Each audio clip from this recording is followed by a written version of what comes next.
Assalamualaikum warahmatullahi wabarakatuh. Perkenalkan, saya atas nama Muhammad Farobi Syahuda, nomor NIM 2202098, kelas 4B HKI,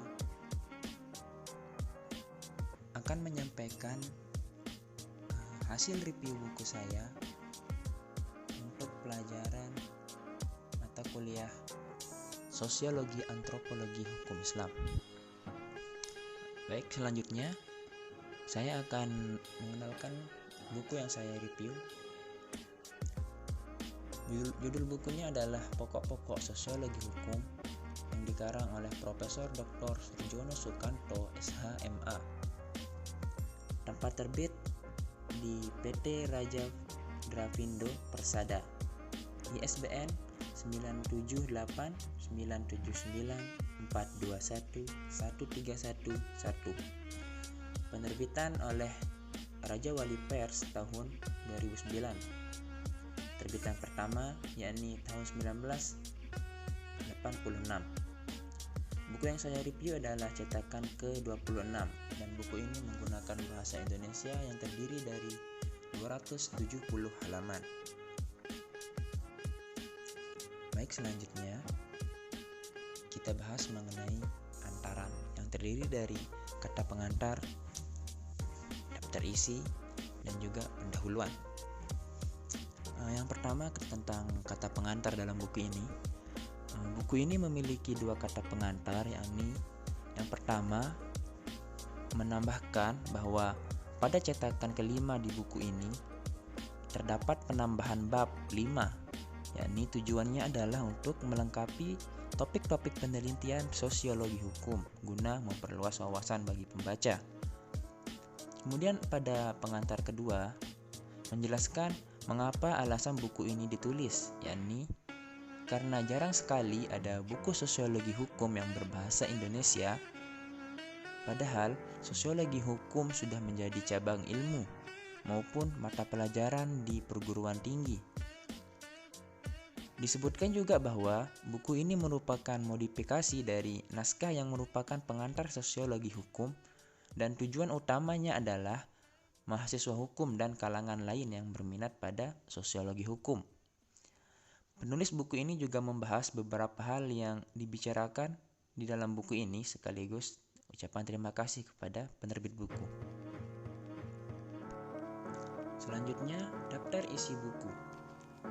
Buku ini terdiri dari 6 bab, yakni bab pertama pendahuluan, bab kedua mengenai aliran-aliran pemikiran yang mempengaruhi terbentuknya pemikiran hukum, bab ketiga struktur sosial dan hukum, bab keempat yakni perubahan-perubahan sosial dan hukum, dan bab kelima masyarakat hukum dan penelitian, dan pada bab 6 terdapat kesimpulan.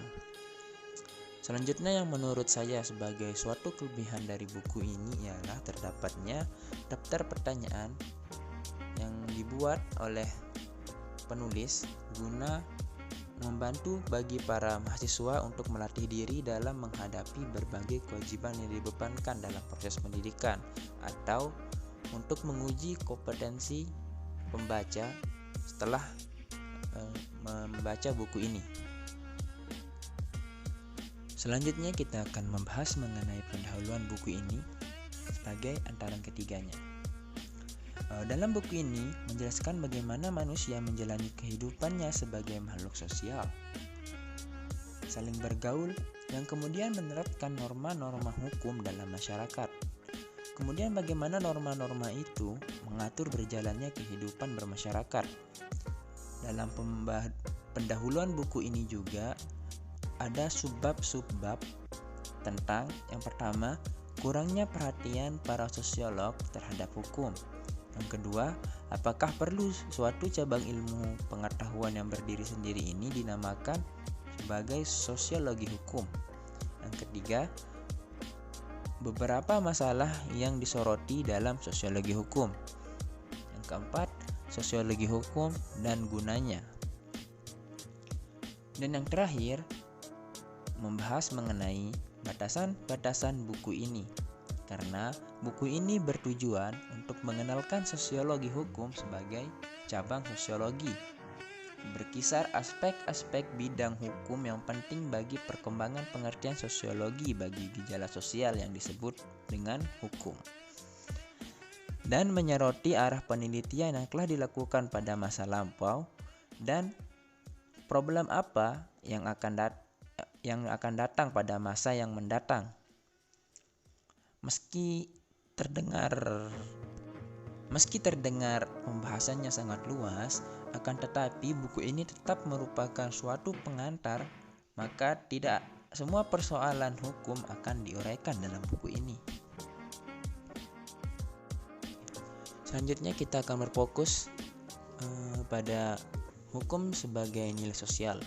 Menurut apa yang saya baca, secara umum di dalam buku Pokok-pokok Sosiologi Hukum karya Surjono Sukanto, tidak ada keraguan lagi bahwa suatu sistem hukum merupakan cerminan dari suatu sistem sosial yang dimana sistem hukum tadi merupakan bagiannya. Hukum seayogianya mencerminkan unsur-unsur kebudayaan, kelompok-kelompok sosial, kekuasaan, wewenang, proses-proses sosial maupun perubahan-perubahan sosial.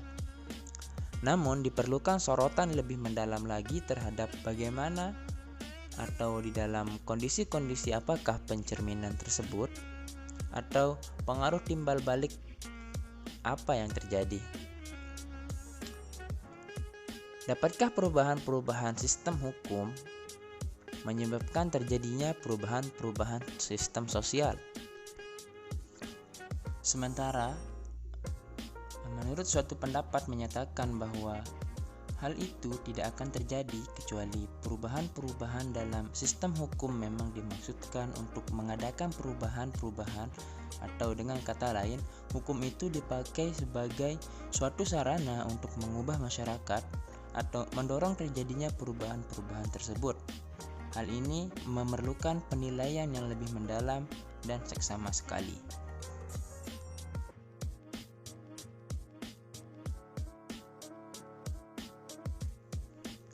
Manusia dalam pergaulan kehidupan sosialnya diatur oleh kaidah dan norma guna menghasilkan kehidupan yang tertib dan tentram. Dalam pergaulan itu, manusia mendapatkan pengalaman-pengalaman tentang bagaimana memenuhi kebutuhan pokoknya yang mencakup sandang, pangan, papan, keselamatan jiwa dan harta, kompetensi untuk berkembang, dan juga kasih sayang. Pengalaman-pengalaman tersebut menghasilkan nilai-nilai positif maupun nilai-nilai negatif, sehingga manusia mempunyai konsepsi-konsepsi abstrak yang baik dan harus dianut dan yang buruk yang harus ia hindari. Itu yang disebut sebagai nilai sosial menurut Surjono Sukanto. Sistem nilai itu sangat berpengaruh terhadap pola pikir manusia yang merupakan suatu pedoman mental baginya. Pola pikir manusia mempengaruhi sikapnya yang merupakan kecenderungan untuk melakukan atau tidak melakukan terhadap manusia, terhadap benda, ataupun terhadap situasi tertentu. Sikap itu membentuk kaidah-kaidah karena manusia cenderung untuk hidup teratur dan pantas. Namun, hidup teratur dan pantas itu sangatlah relatif bagi setiap manusia. Karena itu, diperlukan patokan-patokan berupa kaidah-kaidah sebagai suatu yang dianggap baik atau suatu yang dianggap buruk. Sistem sosial juga perlu diketahui agar dapat digali dasar hukumnya. Hukum yang baik adalah hukum yang berlaku atas 3 faktor. Yang pertama, yuridis, yang kedua filosofis, yang ketiga sosiologi. Secara yuridis, hukum berlaku apabila hukum tadi terbentuk melalui prosedur tertentu, misalkan oleh badan-badan hukum tertentu, misalnya menurut Undang-Undang 1945. atau undang-undang yang dibuat oleh pemerintah dan DPR. Secara filosofis, suatu hukum berlaku apabila sesuai dengan cita-cita hukum dalam masyarakat, misalkan terciptanya masyarakat yang adil dan makmur. Menurut saya, buku ini sangatlah menarik dan sangatlah sistematis. Sedikit berbeda dari buku-buku kebanyakan karena buku ini memiliki pengantar atau pendahuluan pada setiap bab besarnya, dan juga memiliki daftar pustaka pada setiap akhiran bab besar itu. Tentu saja ini sangat memudahkan sekali bagi yang ingin menggunakan ini sebagai referensi, terutama bagi mahasiswa. Selain itu juga dalam buku ini banyak mengutip pendapat-pendapat ahli hukum internasional, namun uniknya contohnya itu sebagian besar tentang kasus-kasus yang ada di Indonesia. Adapun mengenai isinya itu sangat bagus sekali, seperti pembahasannya benar-benar dari dasar sampai meningkat artinya sampai mendalam. Terdapat juga di bagian akhir itu bab pertanyaan untuk menguji kompetensi pembaca. Dari gaya bahasa buku ini juga sangat enak untuk dibaca. Isinya juga menurut saya lengkap, dan jika pembacanya adalah mahasiswa ini sangat pas menurut saya. Buku karya Profesor Dr. Sujono Sukanto SHMH ini membahas utamanya mengenai sosiologi hukum secara kompleks dan sistematis, dan bagaimana peranan sosiologi hukum terhadap implementasi hukum dalam masyarakat, dan masih banyak lagi pembahasan yang menarik lainnya dalam buku ini. Setelah saya membaca beberapa bagian bab dari buku ini, saya lebih mengerti bagaimana pentingnya suatu budaya atau nilai sosial dalam terbentuknya hukum di dalam masyarakat. Mengetahui bagaimana perubahan sosial seperti apa yang mempengaruhi hukum, mengetahui penyebab berbedanya hukum yang hidup di dalam masyarakat dengan sistem hukum yang telah sah dan telah ditetapkan di dalam suatu negara atau bangsa.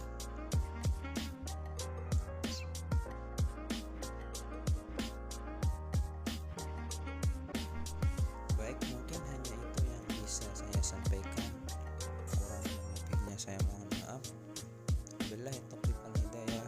Assalamualaikum warahmatullahi wabarakatuh.